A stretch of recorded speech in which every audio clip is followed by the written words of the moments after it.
don't listen to this album. What is going on, my mates? Hope everyone has been extremely well. I know you saw the title, so you know what we're gonna be talking about. Got a little tight Dr. Pepper right here. Gonna take a sip. I'm at the bank right now, about to withdraw some cash. I bet you're like, oh wait, who cares? But guess what? Ordering the first printings of some Mates Club shirts. So if you care about that, there's some info for you. So stay tuned for that. That'll information soon. Oh wait, hold on, just really quick. So they're gonna be printed on Comfort Colors garments, which are just so freaking nice. If you've ever worn them, you know. Gonna have custom screen printed tags. Y'all, we going freaking Mates Club style on this. All right, let's get to the video for real now. So it's a pretty overcast day, but I'm working my angles pretty well and gonna try to fix it in post-production. So hopefully this isn't too dark. My mates, we're going to be talking about / debating the best pop punk release in the last 5 years. I've made a couple videos like this. The only one that I can remember though is like, is it okay to wear band merch to a concert for the band that you're seeing? For example, if you're seeing the story so far, is it okay to freaking wear the shirt there? I don't know, but yeah, that's a video that I did. I'll put it up there if you want to watch it. But anyway, the best pop punk release in the last 5 years, and right out of the gate, I'll just say it right away. I don't even think, I just know The Greatest Generation by the Wonder Years is the greatest pop punk release in the last 5 years. Some really good songs. The Greatest Generation is the third piece of a trilogy about growing up. The Greatest Generation is definitely a Wonder Years record. It's genuine and it's heartfelt. It's almost in some ways more than the sum of its parts. I don't want to like romanticize it too much. I think this record shows a new awareness of the band we are. The best definition of our sound and of us as people. And before you click dislike, which I don't know why you would, because this album is fire, hear me out and then let's rage or something in the comments. So now we are left with a very simple but easy question of why do I like this album so much? Well, I've taken the liberty of breaking it down into a few different kind of categories, I guess, that I'm gonna have us talk about. So we're gonna start with the album art, kind of talk about the lyrics a little bit, talk about the album thematically. It sounds kind of fancy. And just kind of like how the album's paced, track diversity, etc. Like how long is it? Then also we got to talk about the closer, dude, because my freaking mate, one of the best closers I've ever heard on an album, and that says a lot coming from a pop punk album. Like it's insane. The first thing that really made this album stand out to me above all of the other pop punk releases that year and in the following years as well was the album artwork itself. Now their album before that called Suburbia was just a photo, and I thought they were going to do something similar like that again, which I love when bands do that, or if they just do like some cartoon thing. But this is actually a mixed media piece of art because we have the devil holding the soldier guy, kind of representing some themes and lyrics on the album. It's just a really good album cover, and at the time a lot of pop punk bands were just using pictures or just using, I don't know, like some cartoon stuff. So I think it's really cool that the Wonder Years just right out of the gate, I don't even know if that makes sense, but yeah, they just did mixed media, and I think that was really cool because I didn't see any other bands like them doing similar things at the time. If I'm wrong, correct me please, but yeah. Lyrically, this album is a cut above pretty much all pop punk albums that I heard in 2013, and just albums in general. Like Soupy, Dan Campbell of the Wonder Years, the singer / songwriter guy, man is he one talented writer. Fuck you, man. Just as far as telling stories and his vocabulary and just the way things flow, he's an absolute genius. He's one of my favorite writers, not necessarily musically, but just in terms of like the words that he uses and the way that he says things and his storytelling abilities. They're freaking insane because at the time, and actually still, like a lot of bands will write about girls, you know, being 16 and hating life, you know, which is totally cool. Like that's like a big part of what makes this genre what it is, you know, angsty kids. But this album took a different turn, and I've selected 3 tracks that I think really represent and corroborate the claims that I'm going to make right now, and that is that this is the best album lyrically of 2013, not even just pop punk wise. Actually no, just pop punk wise, never mind. But yeah, so let's check out these songs here and see what you think. This song is track 2 called Passing Through a Screen Door. Here we go. Well, I'm terrified like a kid in the 60s, staring at the sky, waiting for the bomb to fall, and it's all a lie. What they say about stability, it scares me sometimes, and the emptiness I see in my eyes, and all the kids' names I've never liked are tied to tragedy, and I don't want my children growing up to be anything like me. Dang, I like that a lot. That is good. He did a good job on that one. This is actually one of my top 3 favorite tracks on the album, called The Devil in My Bloodstream. It talks a lot about depression, which I'm going to get into here in a second, but let's read some lyrics from that right now. We wiped out all the buffalo around the turn of the last century, and so it's factories and sawgrass, wheat fields and asphalt laid in front of me. The Midwest feels like a hollow place. Yeah, it does. That we filled with love and industry, and we're staring at the frozen ground in goodwill suits. Silent as the past reads the eulogy. While I wanted to see just a little bit of everything, let me be. That's heavy. This is the closer track of the album. This is the first line, lyric, verse, whatever you want to call it. But yeah, this closer is insane, and this is the very first part of it. Clear the apartment. I plan on collapsing, and I could have sworn I heard a car door slam. I'm stuck at the corner of grinding teeth and stomach acid, all alone under a soft rain and street lamp. Holy crap, dude. I spent my life weighed down by a stone heart, drowning in irony and settling for any... Oh my gosh. Somewhere down the line, all the wiring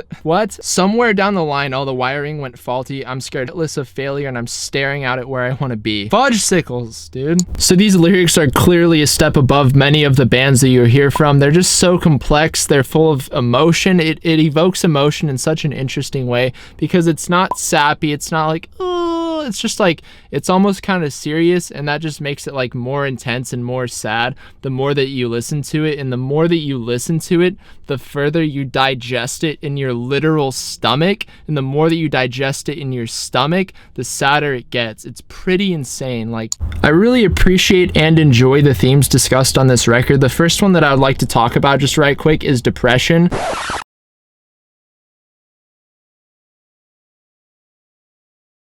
On their track, The Devil in My Bloodstream, they reference depression on more than one point in this album, but this is like the pinnacle of it. And what he says, I won't just say the lyrics, but basically the gist of it is his grandpa had depression. It just sucked the life out of him. I believe the idea is that he ended up committing suicide, and Soupy is just talking about that, and he knows that that's something that's in him, and he doesn't want that to happen to himself or his kids, like referenced in Passing Through a Screen Door. I don't know, that like the topics on this album are just really, really heavy, but not like in a super duper like super sad way, but I enjoy that a lot. Addiction is also a theme that is touched upon by this album, and I think that is absolutely just amazing because addiction is obviously something that's a huge problem in our country and the world in general. For example, the opioid crisis that we are currently facing, and alcohol is a huge problem, and in this album it is actually alcohol that is discussed as the crutch or the vice, if you will. In the track Madeline, Soupy empathizes with her, and he says, I understand the pain that you're in and that you think that all these bottles are going to help you, etc., etc. I was just going to say the lyrics, but yeah.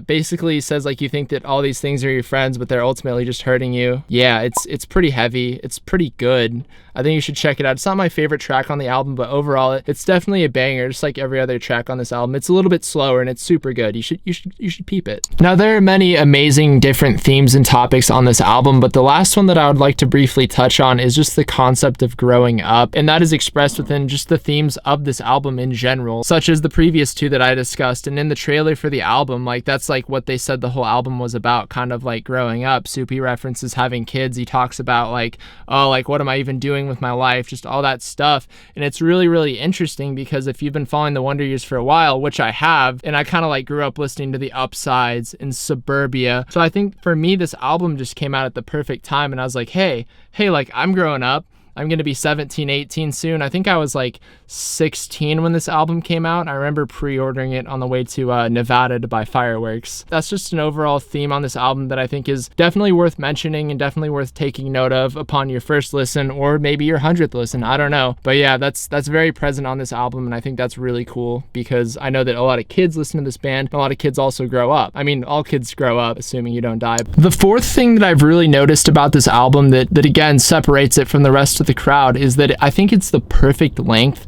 for what they're trying to do as far as like what they're trying to express, the ideas they're trying to get across. The album sits right at 48 minutes, which is kind of a beast for a pop punk album, I'm not gonna lie, but I do believe this is their first album from that departure from pop punk. So hey, it makes sense. It fits with the theme, you know what I'm saying? But the track diversity on here is great. I feel like the overall pacing of the album is outstanding because you have tracks like Passing Through a Screen Door or The Bastards, The Vultures, Sisters in the Wolves, where it's just super fast, super punk, whatever. Then you have your songs that kind of slowly build up to this big crescendo, like Passing Through a Screen Door. No, wait, no. Like There, or The Devil in My Bloodstream. And then to round it off, you also have tracks like Madeline, which are acoustic and slow. Then you have I Just Want to Sell at My Funeral, which is actually really, really slow for the most part. And again, it does kind of build up, but overall, the track diversity on this album is great. The length is just absolutely perfect for what they're trying to accomplish. And the pacing is just perfect because you get like There is like, you know, kind of that build up. And then we got just Passing Through a Screen Door, which is just this crazy song. And we just got some rock and roll on track 3. I'm not going to take you through the whole album, but it's just so good. And if you've never listened to it, I just want to ask you, why? Why have you not, like, why, dude? Just noticed that my cheeks are getting pretty red because it's kind of hot in here, and I dommed the AC on in an attempt to try to improve the sound quality. So just bear with me here. I know I'm kind of looking like Santa Claus, but we're chilling. The last thing we need to talk about this album is the freaking closer on this dang little beast right here. The track is called I Just Want to Sell Out My Funeral, and you already know this is going to be a banger. Like, you hear the name, you're like, okay. And then you see it's 7 minutes, you're like, whoa, okay, like this is about to be a treat. It's either about to be a really great treat or just like the worst thing you've ever heard.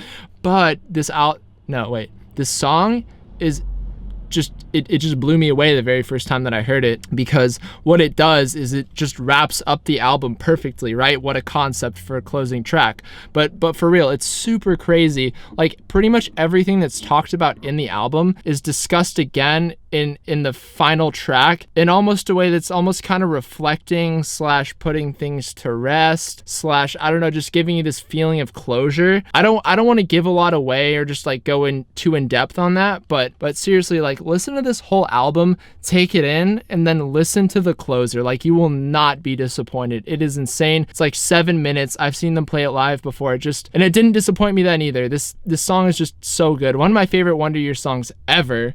So with that being said, my mates, I hope you enjoyed this. I hope you enjoyed hearing me talk about one of my favorite albums ever. It's a lot of fun for me. You should definitely subscribe if you have not yet, because we're growing, like, Mates Club is going crazy lately, like 3,000. I freaking love you, mates. But yeah, just thank you so much. I hope everyone has a really, really great day. Dropping some Mates Club stuff soon. I know I said that earlier, but hey, I'll plug it again. Why not? But yeah, have a great day, my mates. Take care. I love you. I don't even know what else to say. I'm just kind of rambling now. But yeah, have a nice day. Catch you in the next video. Ba.